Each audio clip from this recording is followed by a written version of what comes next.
Erie County Executive Mark Poloncarz is right when he says the deal to build a new Buffalo Bills stadium gets the county out from under a lot of expenses and obligations. We're getting out of the football operating business. We are no longer going to own the stadium. Left unsaid, Erie County and its taxpayers are not getting out of the business of paying for a football stadium. An analysis by Investigative Post found the county will be paying just as much and possibly more for the new stadium. The county has already set aside $100 million towards construction. Tentative plans call for selling $150 million in bonds, which will likely be paid back over 30 years.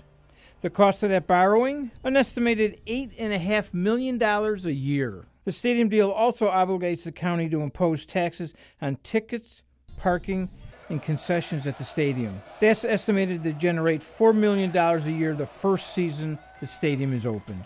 Poloncarz argues those taxes are really user fees. Perhaps.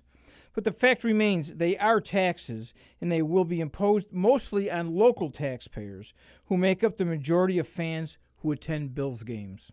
Add it all up, and we're talking an estimated $12.5 million a year. The county's spending on Highmark Stadium in recent years has ranged from $10.7 to $12.6 million a year. It's clearly a worse deal than what Erie County had before because Erie County is going to be spending more per year. Poloncarz wouldn't talk to Investigative Post for this story. But at a press conference in March, he said the county can afford the $8.5 million a year in debt service payments. There will be no tax increase because of this deal. We can handle this through with the dollars we have already.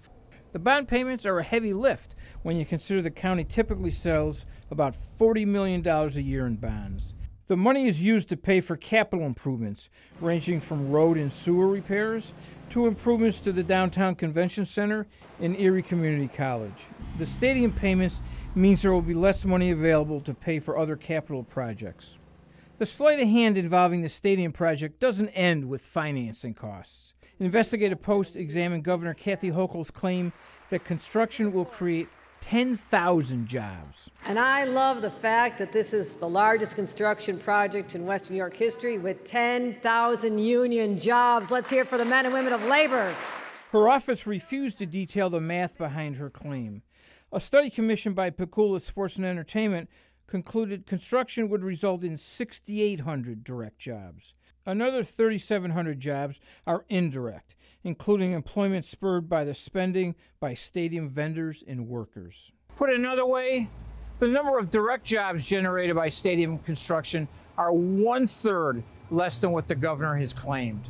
Officials are hoping to have a final deal in place by next month and the stadium open in time for the 2026 season. For Channel 2 News, I'm Jim Heaney with Investigative Post.